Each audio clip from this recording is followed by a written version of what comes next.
Prime Minister. Thank you, Mr. Speaker. On Sunday, we unveiled Labour's plan to recruit hundreds of thousands of workers into clean energy, creating quality, well-paid jobs in every quarter of the United Kingdom. On Monday, we announced the new V-level qualification to make sure every young person has the skills to realise their potential. On Tuesday, our first ever regional investment summit in Birmingham secured £10 billion in investment, and today we're announcing tough new penalties to end the scandal of pollution in our rivers and seas. Mr. Speaker, that's national renewal with a Labour government. Mr. Speaker, yesterday I met Claire Throssell, who is here with us in the gallery today. Her two young sons, Paul and Jack, were murdered 11 years ago this week by her abusive ex-husband after a family court ordered he should have unsupervised contact with them. Claire's bravery and her campaign is humbling, and today I'm pleased we can announce that we will repeal the presumption of parental involvement, putting children's safety first. Yeah. This morning I had meetings with ministerial colleagues and others, Mr. Speaker, in addition to my duties in this House. I shall have further such meetings later today. Dr. Ross-Savage. Thank you, Mr. Speaker, and I would like to associate myself with the Prime Minister's sympathies extended towards Claire and commend her on her bravery. Mr. Speaker, I regret to inform the House that yesterday there was a very, very serious breach of national security when my PMQ was photographed heading into number 10 through a transparent folder. However, the nation can rest easy. On this occasion, no state secrets were revealed. However, it does make me wonder whether this government can be trusted with a digital ID scheme that is mandatory in all but name. Can the Prime Minister...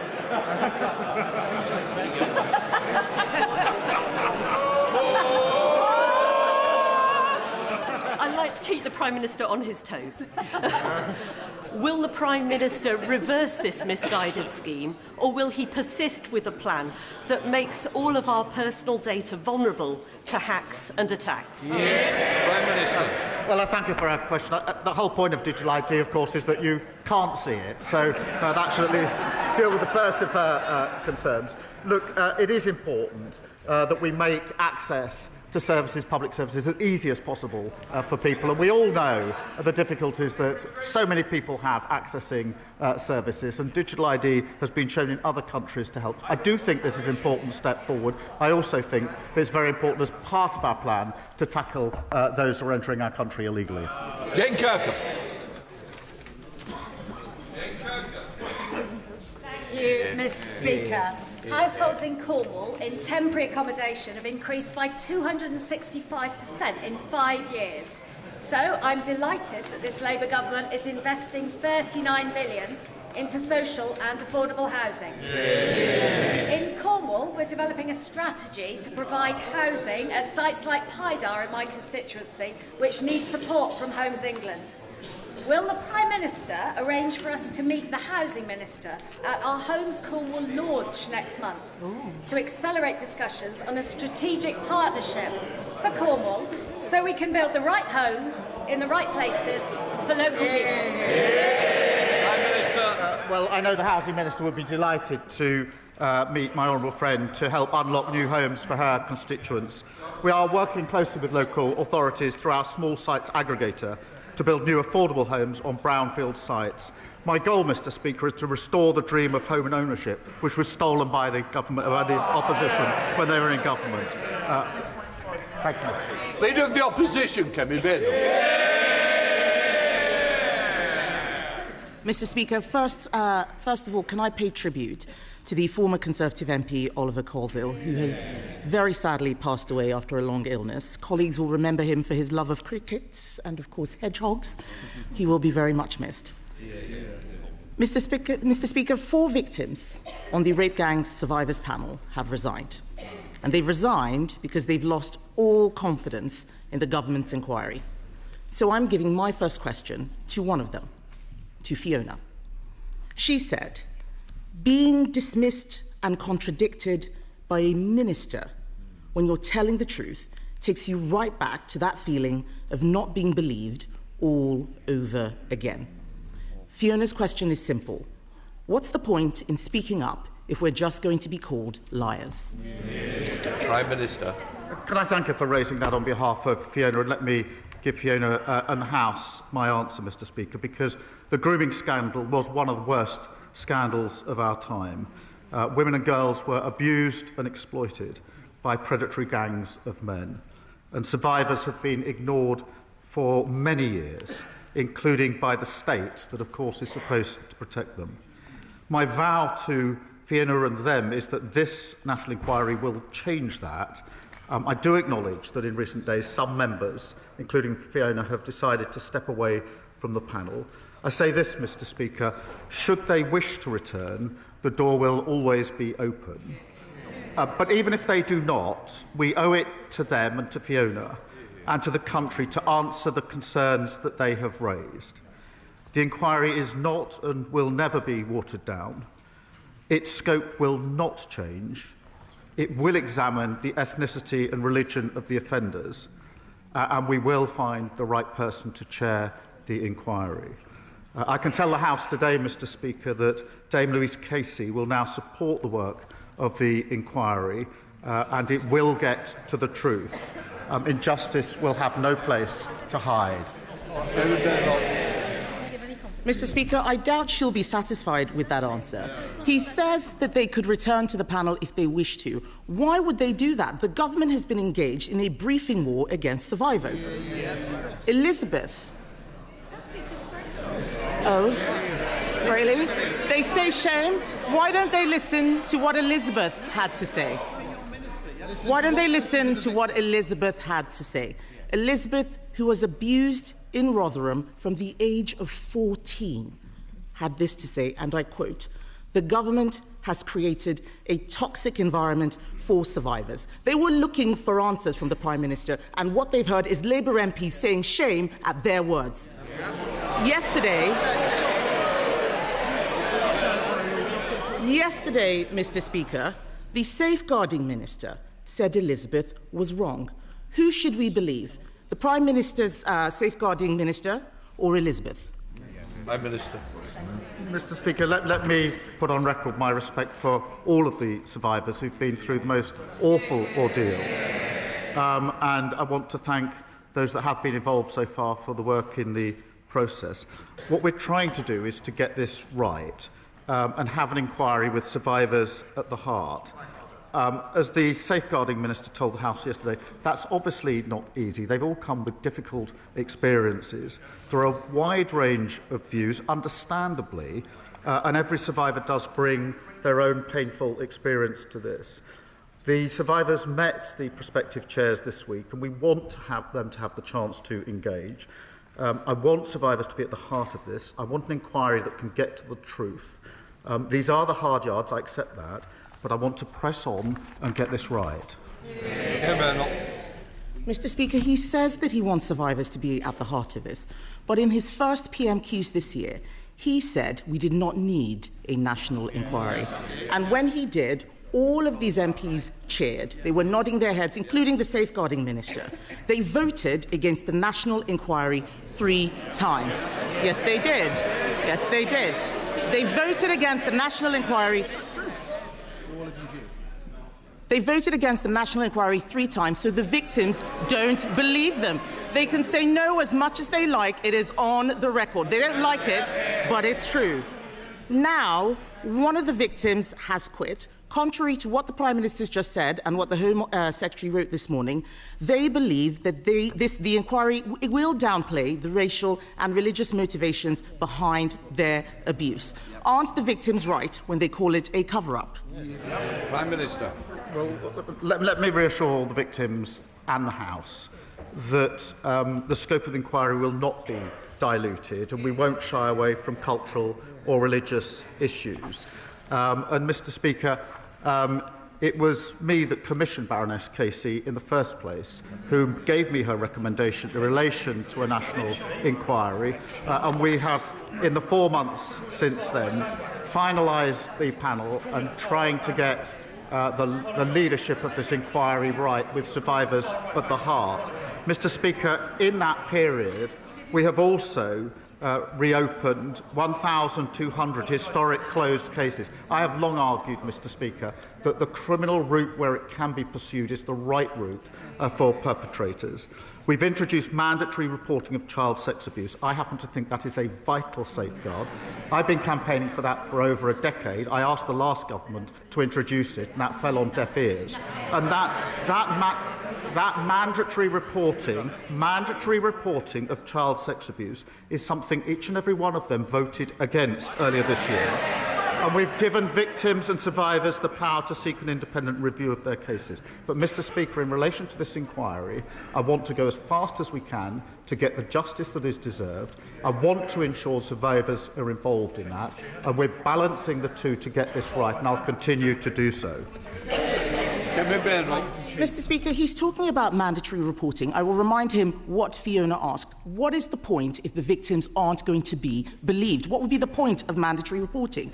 All of this is happening now. All he's saying is because 4 of those victims resigned from the survivors panel. If they hadn't done that, they would have continued with the watering down, which we all know that they were carrying out.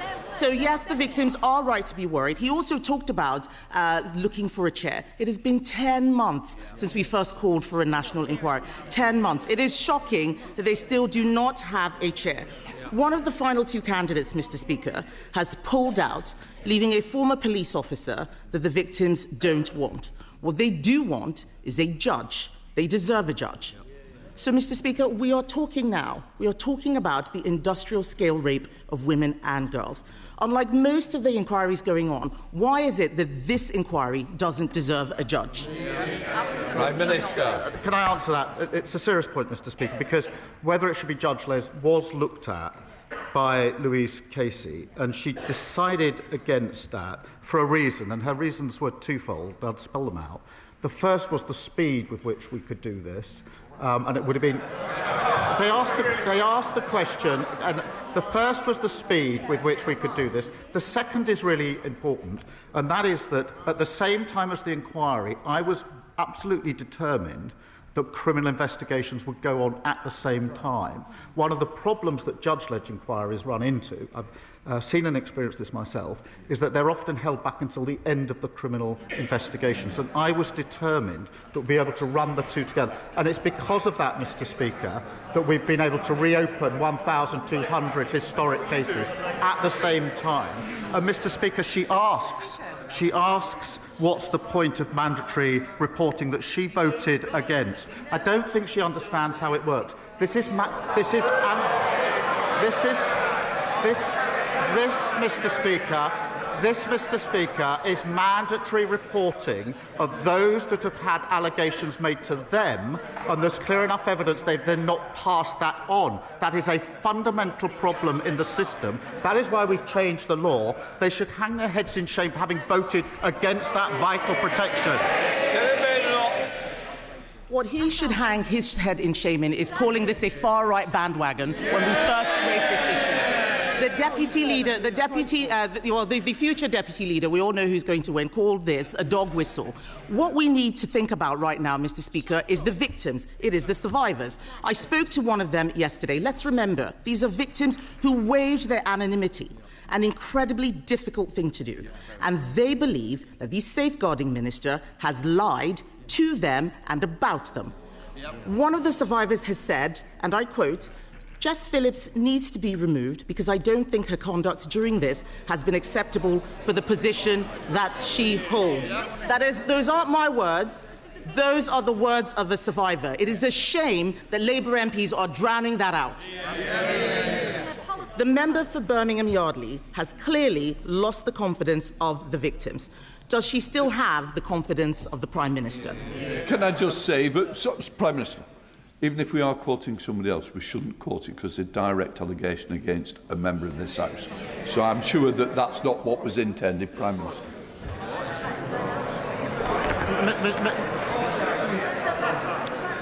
Mr. Speaker, I respect the views of all the survivors, and there are different views. I accept that. But the safeguarding minister, I think, has probably more experience than any other person in this House in dealing with violence against women and girls. Alongside her will be Louise Casey. These two individuals, Mr. Speaker, have spent decades standing up for those who have been abused and sexually exploited. And I absolutely think they're the right people to take this forward. Kemi Badenoch. Mr. Speaker, she doesn't have more experience than the survivors. The fact is, just a few weeks ago, he was standing there telling us he had full confidence in the best friend of a convicted paedophile. So it is no surprise that people have no confidence in what he is saying. The victims have said that she should be sacked. We on this side of the House believe that she should be sacked because this is about Labour failure. Labour never wanted this inquiry. We demanded it. It has been Labour-run councils, Trafford, Bradford, Blackpool, that tried to suppress the truth. It is Labour ministers attacking the victims. We're standing up for them. And how is it, Mr. Speaker, how is it that whether it is rape or Chinese espionage, when he's in a position to do something about it, it's always someone else's fault? Mr. Speaker, my priorities are listening to and standing up for the survivors. That's why we're doing the work on the inquiry. That's why we've reopened the criminal cases, why we brought in mandatory reporting. But I would gently remind them they had 14 years in office. They barely mentioned this issue. And where there were inquiries, they failed to act on them. We have done more in the time we've been in office than they did in 14 long years. Thank you very much, Mr. Speaker. Mental ill health affects 1 in 4 of us. It costs this country up to £300 billion a year. So will the Prime Minister join me in thanking the staff at McGull Health Park who do a brilliant job in looking after those suffering from mental ill health? And will he wish them well with their plans to set up a world-leading research and innovation centre which will make an enormous contribution towards this government's stated aim of giving mental and physical health care equal priority? Prime Minister. Well, of course I join in thanking the staff at McGull Health Park. Mr. Speaker, we are investing £15.6 billion to bring down mental health waiting lists, vital in continuing to drive down inactivity and helping people to get the care that they need. In the upcoming multi-year capital budgets, we will enable NHS Trust to accelerate decisions on local priorities, and that could include developments like the Mental Health Digital Research Centre that he champions. Leader of the Liberal Democrats, Sir Ed Davey. Thank you, Mr. Speaker. Can I agree with the Prime Minister about the words he said about Claire Frossell? And agree with him that it's right that we change the law, and I hope it's named after her sons, Jack and Paul. Mr. Speaker, given the revelations about Royal Lodge, does the Prime Minister agree that this House needs to properly scrutinise the Crown Estate to ensure taxpayers' interests are protected? The Chancellor herself has said that the current arrangements are wrong, so will the Prime Minister support a select committee inquiry so all those involved can be called for evidence, including the current occupant? Prime Minister. Well, it's important in relation to all properties, Crown properties, that there is proper scrutiny. I certainly support that. Sir Ed Davey. Well, Mr. Speaker, I hope the House can look at this properly and all people can be summoned to the relevant committee. But turning to the economy now, Mr. Speaker, I know members opposite are relieved. They are finally allowed to say the Conservatives' Brexit deal is a disaster. But, Mr. Speaker, that can't just be a political ruse to attack the honourable member for Clacton, however much he deserves it. Or even worse, Mr. Speaker, or even worse, Mr. Speaker, given we still have the highest inflation in the G7, it mustn't be a smokescreen to raise taxes on ordinary people. Mr. Speaker, it must be a call to action. So will the Prime Minister act now to repair the Brexit damage by negotiating a new UK-EU customs union to boost Britain's trade and grow our economy?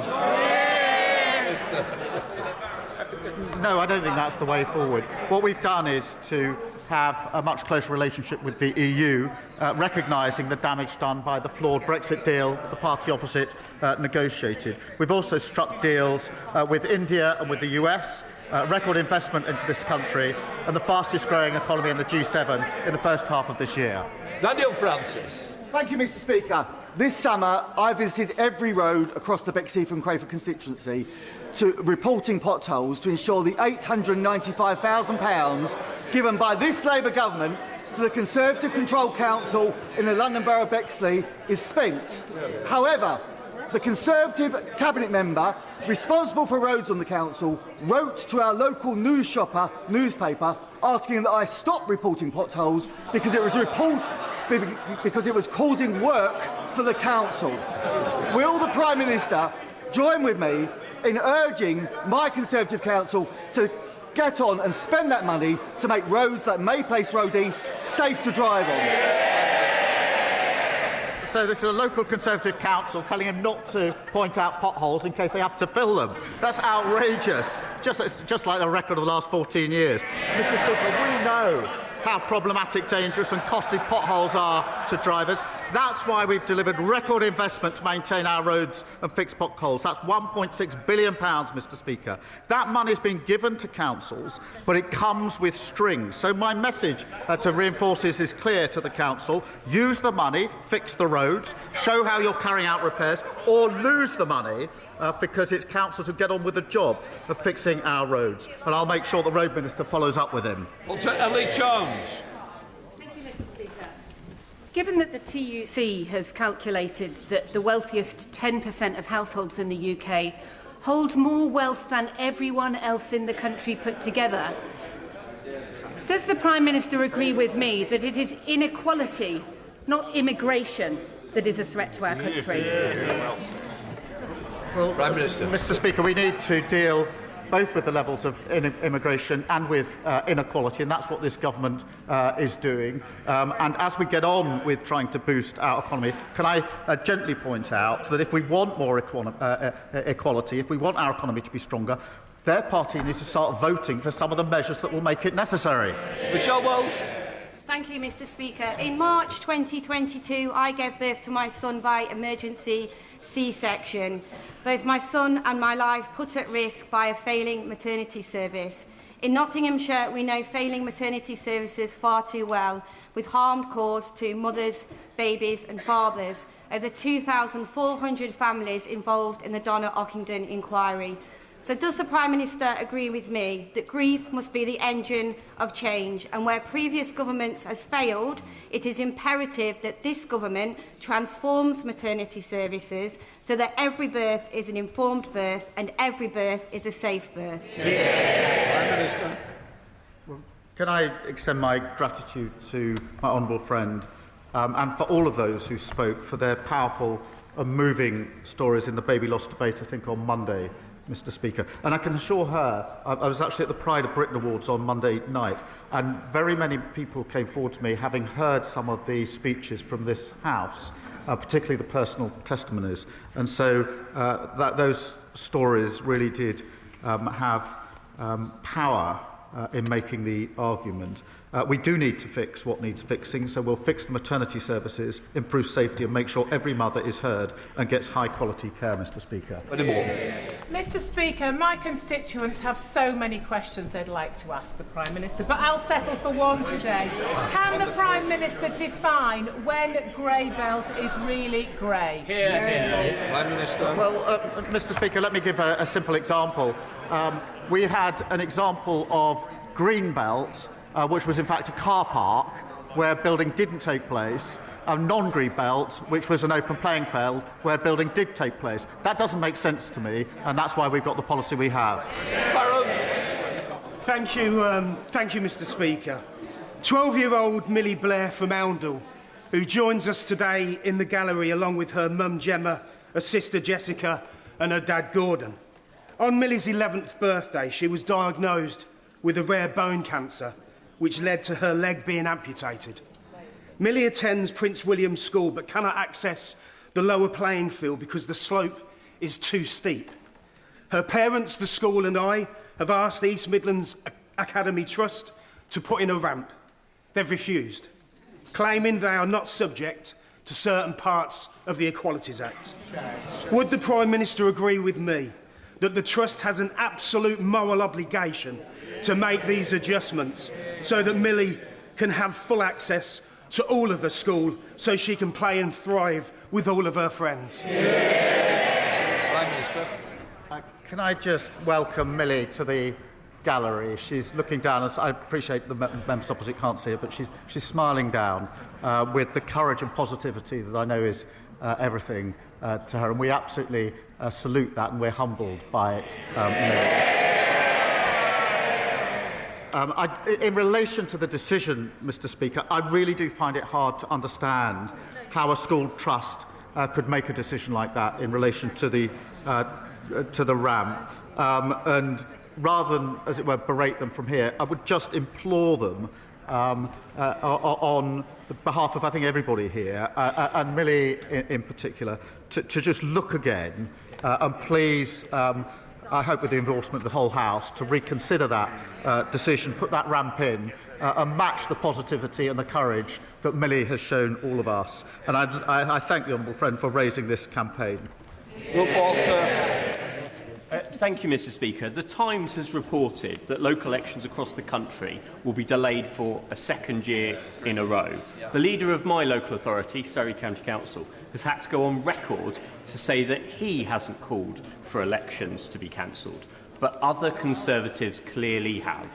Mr. Speaker, can the Prime Minister give me a cast-iron guarantee that my constituents in Woking and others across the country will not lose their democratic right to vote? Prime Minister. Well, I thank him for his question, and he knows we inherited a situation where local councils were underfunded and millions were wasted on duplication. By reforming the system, which is what we're doing, we will save money and reinvest it in improved public services. In Surrey, just in response to his question, we expect the elections to be in the new unitary councils, and we'll be setting out the planned timetable very shortly. Alan Strickland. Thank you, Mr. Speaker. Central to growing our economy is delivering major events that drive footfall and investment. So does the Prime Minister share my disappointment that since reform took over the running of Durham County Council, they've slashed funding for Durham Pride, which brings in 20,000 people a year? So they can't cope with accountability, Mr. Speaker. They have cancelled the Lumiere Festival, which has brought nearly 1.5 million people into County Durham since it started, undermining businesses, undermining communities. Would the Prime Minister agree that if Reform can't run one county council, they certainly can't run Scotland, Wales or our United Kingdom? Well, he's absolutely right to point out, as voters in Durham can see, what you get if you vote Reform is total chaos and broken promises. Mr. Speaker, councils have a vital role in our communities, and it's not just Durham where Reform are doing real. I think 4 councillors in Kent have just been suspended for bringing the party into disrepute. I mean, bring the party into disrepute is quite something for a party whose Welsh leader accepts Russian bribes to spread Putin's propaganda. Sir Ashley Fox. Mr. Speaker, Western Hospice Care provides an invaluable service for my constituents with a terminal illness. The hospice now faces an increased bill for national insurance charges of £139,000 a year as a result of the Chancellor's jobs tax. Now, the Prime Minister will know that the money he's announced for capital expenditure can't be used for day-to-day running expenses. He will know that the money he's announced for children's hospices won't benefit Western Hospice Care. So what help can he offer Western Hospice Care as they struggle under the tax burden imposed by his government? Prime Minister. Mr. Speaker, we're putting in the support that we can for hospices, and of course the money that we've put aside at the budget for the NHS is absolutely crucial in relation to that. The NHS was underfunded for 14 long years. We've now put the funding in to allow the NHS to do the work that it needs. Julie Bibb. Mr Speaker, December will mark the 10th anniversary of the Storm Desmond floods that devastated my Carlisle constituency and forced thousands of people from their homes. Despite promising us new flood defences, previous Conservative governments left them unfinished. With climate-related rainfalls forecast to increase in the North West over the next decade, does the Prime Minister agree with me that the climate change sceptic policies peddled by some of the parties opposite are both reckless and dangerous? And will he assure the people of Carlisle that this Labour government will defend our great border city? Prime Minister. Well, Mr Speaker, she's absolutely right that the Tories left our flood defences in their worst state on record. And we, of course, are building them up again, investing over £10 million to protect homes and businesses. And we've delivered over 150 flood schemes in our first year. And I want to see this progress even more rapidly. My honourable friend is a superb champion on this issue. We provided £300,000 to complete the feasibility study for stronger defences in her constituency. Chairman Hall. Mr Speaker, as last week's urgent question highlighted, Jehoots, the pharmacy non-provider, is effectively de facto bankrupt and possibly even insolvent too. Last week we discussed at great length the impact that is having on patients securing their prescriptions. It is now becoming increasingly evident that staff, whilst are being told by HMRC is being told by Jehoots they're being paid, are not. Lana Gulston and Blake Horwood in my constituency haven't been paid since the 18th of July. They are resorting to the kindness of friends and the support of food banks to make ends meet. The Minister, the member for Aberfan and Maesteg, is doing fantastic work to try to drive forward modernisation of the regulations. But this is now impacting the work of the Department of Business and Trade, HMRC and DWP. Could I urge the Prime Minister to convene those three departments alongside the DOHSC to secure a better deal and a fair deal for patients, but also for those who are currently employed and trapped in employment, not released by being made redundant, but are not being paid? Minister.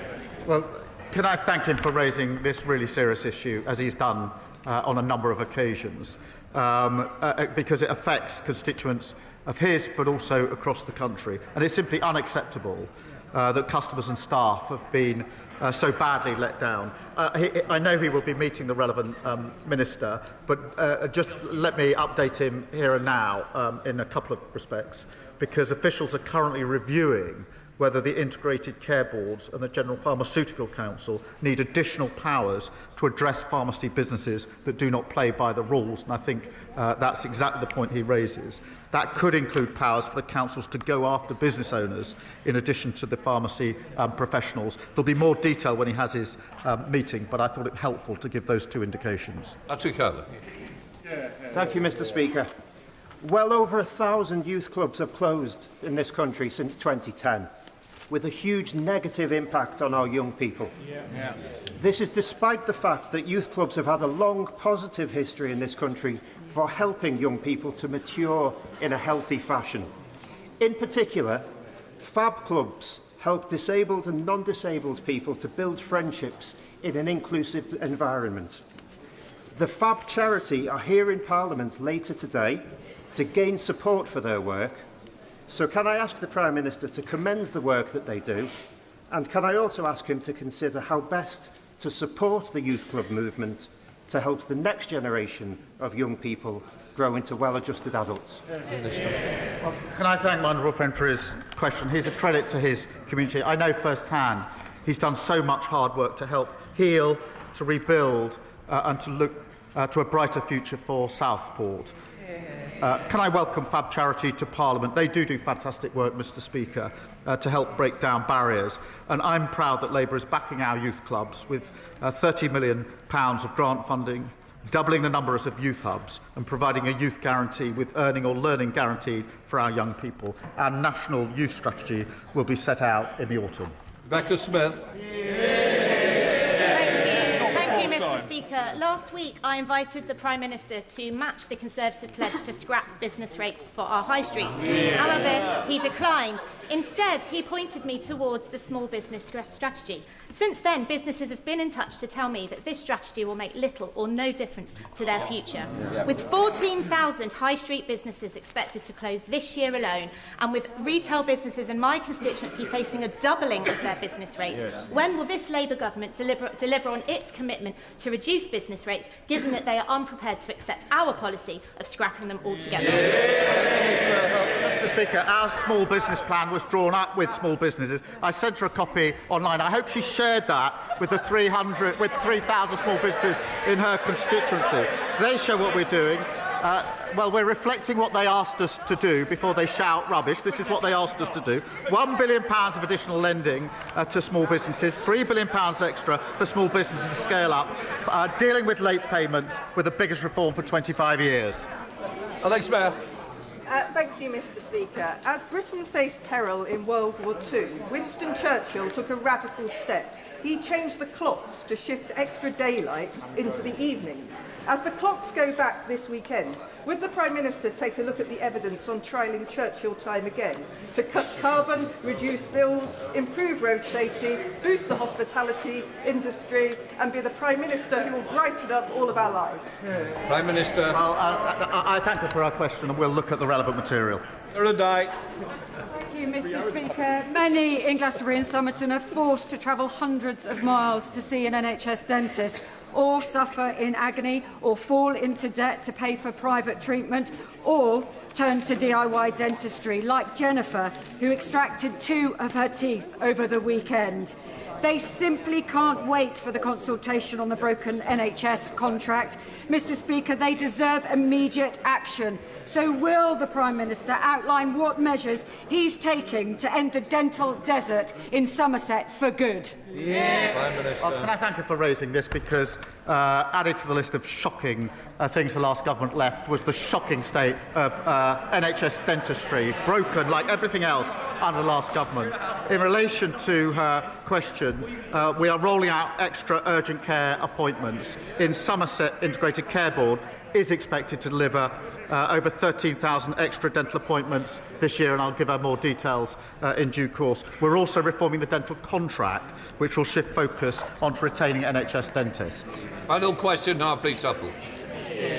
Thank you, Mr. Speaker. Ahmed Al-Ibrahim was only 16 years old when he was fatally stabbed in Huddersfield. His life was cruelly taken away in what the police described as an unprovoked and motiveless attack. On a visit to Netherhall Learning Campus in my constituency last week, I know how important this issue is for young people. So will the Prime Minister commit to redoubling efforts to tackle serious violence and knife crime through more visible policing, stronger prevention and investment in youth services? Prime Minister. Can I thank her for raising this devastating case? And my thoughts, I'm sure those of the whole House, are with the family and friends. Through our crime and policing bill, we're increasing penalties for the illegal sale of knives and giving police new powers to seize knives likely to be used for violence or cause harm.